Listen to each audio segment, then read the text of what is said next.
There's a news report from the Associated Press entitled, "Iranian Police Use Force to Break Up Protest." Tehran, Iran, riot police attacked hundreds of demonstrators with tear gas and fired live bullets in the air to disperse a rally in central Tehran Monday, carrying out a threat by the country's most powerful security force to crush any further opposition protests over the disputed presidential election. Witnesses said helicopters hovered overhead as about 200 protesters gathered at a square, but hundreds of anti-riot police quickly put an end to the demonstration and prevented any gathering, even small groups, at the scene. Iran says at least 17 protesters have been killed in a week of unrest so far after the Electoral Council declared hardline President Mahmoud Ahmadinejad winner of the June 12th elections. Severe restrictions on reporters have made it almost impossible to independently verify any reports on demonstrations, clashes, and casualties. Iran has ordered reporters for foreign news agencies to stay in their offices, barring them from any reporting on the streets. So the story goes on. Demonstrations followed by repression, followed by murder in the streets.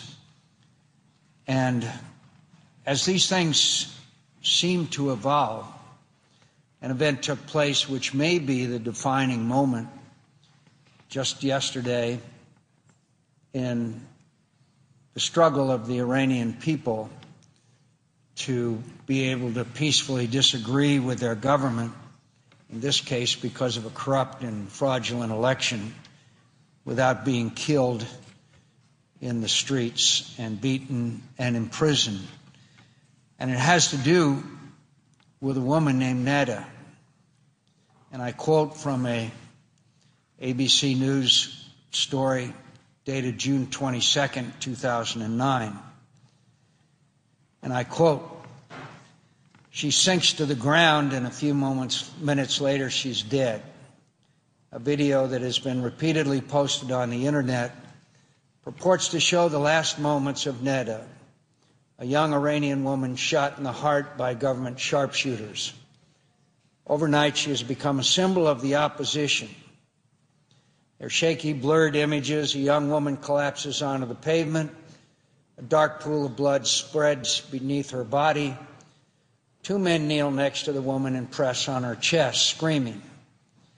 The camera film, which is filming her, zooms in on her face. Her pupils roll to the side. Blood streams out of her nose and mouth. "Neda, don't be afraid. Neda, stay with me. Neda, stay with me," cries one man. Another man beseeches someone to take her in a car. Then the footage stops. The video footage appeared on the social networking sites Facebook and Twitter on Saturday evening. It immediately became a viral sensation, being forwarded repeatedly. User groups were determined to get around YouTube's attempts to block the immensely graphic film. They posted the clip so often that it became impossible for YouTube to remove it. So, Mr. President, we've seen, as we have in cases of other brutal repression throughout history, the living example or the dying example of martyrdom. And by Sunday morning, Neda became the 5th most commented topic on Twitter. She had already become a kind of Joan of Arc. Quote, "It took only one bullet to kill Neda. It'll take only one Neda to stop Iranian tyranny," was one posting from Tehran on Twitter. Quote, "Neda died with open eyes. Shame on us who live with closed eyes. They killed Neda, but not her voice was another." During the day, thousands of people replaced their profile pictures with tributes to the young woman, such as "I am Neda" or "Neda forever." Others posted images of a broken heart in green, the color of the opposition movement.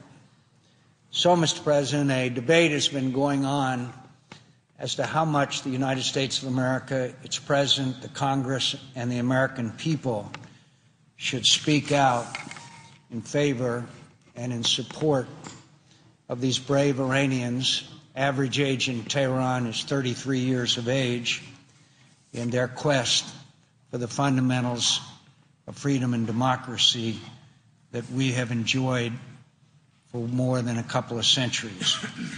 So, Mr. President, today I and all America pays tribute to a brave young woman who was trying to exercise her fundamental human rights and was killed on the streets of Tehran. All Americans are with her, our thoughts and our prayers for her